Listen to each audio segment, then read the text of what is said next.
Land of Bad, saat horor hutan menjadi panggung aksi modern. Film Land of Bad, karya sutradara William Eubank, memberikan angin segar kepada genre horor modern. Film ini berhasil menyajikan aksi taktis yang intens, meleburkan elemen-elemen horor dengan nuansa perang dan eksplorasi yang menarik. Tidak seperti karya sutradara sebelumnya, film horor bawah laut Underwater yang dibuat pada tahun 2020 yang menerima respon campuran.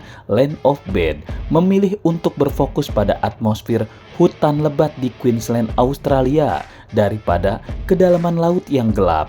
Keputusan ini memberikan keunikan pada film, membawa penonton ke dalam dunia yang lebih terang dan penuh teka-teki. Meskipun anggaran produksi film ini tergolong murah, William Eubank berhasil menyajikan adegan-adegan aksi yang mengesankan, adrenalin yang kuat dirasakan dalam kelangsungan operasi yang dipimpin oleh karakter-karakter utama, memberikan sentuhan intensitas yang dapat diharapkan dari film aksi modern. Land of Bad menghadirkan kisah perang modern yang memasangkan Liam Hemsworth dengan Russell Crowe, mengeksplorasi keberanian dan ketahanan di medan perang yang keras di Filipina. Perpaduan antara Liam Hemsworth sebagai sersan playboy Gigi Kinney yang membawa ingatan pada film Extraction, saudaranya, dan Russell Crowe sebagai Kapten Ripper Grimm, pilot pesawat tak berawak yang tegas, menciptakan dinamika yang menarik dan berbeda dari film-film sejenis.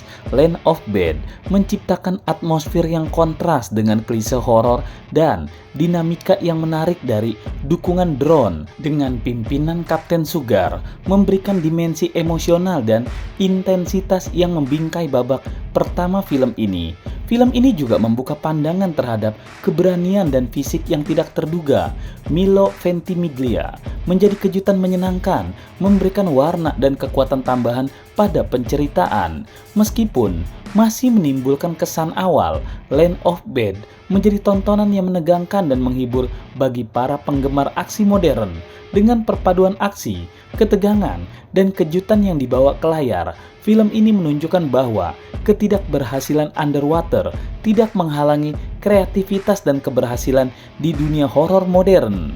Film Land of Bad menjadi sorotan dengan perpaduan teknis yang luar biasa, aksi taktis yang efisien, dan momentum yang tiada henti-hentinya. Film ini meledak menjadi pertunjukan kehebatan teknis yang menggabungkan ketegangan yang membangun dan aksi yang efektif, menjadikannya karya yang tidak terlupakan ketika kita selesai menontonnya. Ketika misi penyelamatan aset yang direbut dengan mengambil arah yang sangat kejam, Eubank menemukan pijakannya dan mengarahkan Land of Bad menjadi sebuah kisah yang memacu adrenalin. Keahlian tindakan yang efisien terlihat dalam setiap adegannya, sementara momentum cerita tidak pernah terputus, terus bergerak maju tanpa memberi ruang untuk istirahat. Ancaman dan hambatan muncul secara terus-menerus, menjaga penonton tetap terlibat dalam ketegangan yang tidak terhindarkan. Ledakan praktis memenuhi layar, memberikan tontonan yang memukau saat operasi penyelamatan Delta Force berubah menjadi pengepungan ala Black Hawk Down. Liam Hemsworth yang memerankan sersan playboy Gigi Kinney menemukan dirinya terjebak dalam situasi yang semakin sulit, kelelahan, dan kekacauan melanda. Tetapi Hemsworth berhasil menjual ketegangan, pengejaran, dan baku tembak yang melelahkan, membawa penonton ke dalam pengalaman yang mendalam dan meyakinkan. William Eubank berhasil memaksimalkan anggaran film yang terhitung murah atau sederhana, menciptakan tingkat pembantaian yang lebih mirip dengan gaya Michael Bay daripada film aksi sejenis Land of Bad. Pengejaran dan baku tembak yang kumuh dan kejam yang jarang terlihat dalam subgenre serupa memberikan film ini keunikan dan daya tarik tersendiri. Sementara itu, di pangkalan, ketegangan terjadi antara dukungan penuh dari Russell Crowe yang memerankan Kapten Ripper Grimm dan ketidakpedulian dari pangkalan lain yang tidak terlalu memperdulikan kekacauan yang terjadi di medan perang.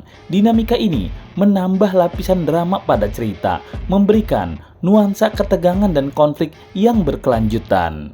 Land of Bad menjadi bukti bahwa film aksi dapat melampaui batas konvensionalnya, penggabungan keahlian teknis, ketegangan yang tidak terelakkan, dan aksi yang brutal, menjadikan film ini sebuah pengalaman yang tidak terlupakan bagi para pencinta film aksi yang mencari lebih dari sekedar tontonan biasa. Babak akhir dari Land of Bad mengungkapkan latar belakang horor ke permukaan, mengubah cerita dari aksi Man on the Run menjadi mimpi buruk, lubang neraka yang penuh dengan warna membusuk dan noda-noda darah di mana-mana. Dalam babak ini, aksi kejar-kejaran beralih genre dengan mulus, membawa penonton dari aksi kejar-kejaran menjadi sebuah ketegangan horor perang yang sesak dalam ruangan sempit penuh darah, pertumpahan darah yang mengerikan, dan pelarian yang tidak jelas, menciptakan kontras dramatis dalam keadaan normal yang membingungkan. Ketika karakter utama Reaper berbelanja di rumah, sementara jam terus berdetak dari serangan udara di dua plot, menciptakan ketidakpastian dan ketegangan yang tidak terelakkan, walaupun intensitasnya mungkin berkurang setelah aksi hutan tanpa henti yang terjadi sebelumnya. Perubahan nada yang berani dan atmosfer horor perang yang sesak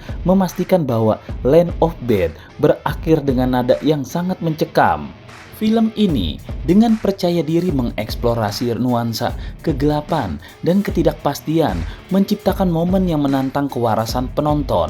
William Eubank, seorang sutradara yang serba bisa, telah membuktikan keahliannya dalam berbagai genre, mulai dari fiksi ilmiah hingga horor bencana laut dalam, dan sekarang menuju aksi militer yang heboh di tengah hutan. Land of Bad mengusung gaya yang ganas, klise, dan kacau balau, menghadirkan tokoh-tokoh dan alur cerita yang dikenal secara luas, namun dieksekusi dengan cara yang unik dan berbakat. Bagi para penggemar genre action, film ini akan memberikan nuansa dan kepuasan dengan aksi yang menegangkan tidak terduga. Sementara itu, mereka yang belum familiar dengan karya-karya dari William Eubank sebagai sutradara mungkin terkejut dengan kreativitasnya dan keberaniannya yang ditunjukkan dalam film aksi ini. Land of Bad tidak hanya sebuah tontonan aksi, tetapi juga pengalaman yang menggugah dan menghadirkan elemen horor yang meresap ke dalam pikiran penonton. Dan secara menyeluruh, di luar keberhasilan Land of Bad menciptakan ketegangan perang, penggunaan waktu pun sepertinya terabaikan dari logika di mana Reaper bekerja dari mulai pendaratan tim hingga malam, siang, dan malam lagi. Apa mungkin ada jam kerja seperti itu di Angkatan Udara Amerika dengan posisi operator? Belum lagi saat serangan terakhir bom di terowongan, JJ selamat karena dia berada di dalam bak mandi, sementara teman-teman lainnya tidak. Mereka di ruang terbuka bersama para musuh. Bagaimana mungkin semua musuh tewas dan terluka, sementara JJ dan teman-temannya seperti tidak terkena dampak dari ledakan bom tersebut. Hingga di akhir film, di mana kita tahu musuh bertebaran di mana-mana, di sepanjang markas, di segala sisinya. Tapi setelah adegan ledakan terowongan, musuh tidak ada sama sekali. Apa mungkin semua musuh berkumpul dalam satu terowongan, menunggu untuk dibom hingga tewas tak bersisa? Kemudian, para tentara Amerika itu bisa keluar dari terowongan dengan selamat dan melambaikan tangan dengan senyum bebas ke atas langit. Ini benar-benar sebuah logika yang dipertanyakan. Apalagi jika memperhatikan sejak awal film di mana JJ yang gagal dalam penyerangan pertama, yang tidak mengalami luka sedikit pun, harus kerepotan, lari terbirit-birit dalam hutan, masuk ke air, dan loncat dari air terjun karena dikejar pasukan teroris dan anjingnya. Pengejaran yang mencapai berkilo-kilometer dan JJ terus berlari dan berlari. Lalu bagaimana dengan Sug yang terkena bom saat penyerangan pertama hingga mengalami luka bakar di setengah wajahnya? Bagaimana dia juga bisa selamat? Apakah dia juga mengalami pengejaran seperti yang JJ alami di tempat terpisah? Dan akhirnya selamat juga. Sementara Bishop yang berada 2 meter di sebelahnya tertangkap dan disiksa. Pertanyaan-pertanyaan tentang logika absurd ini sukses menyelimuti benak para penonton sampai keluar dari bioskop.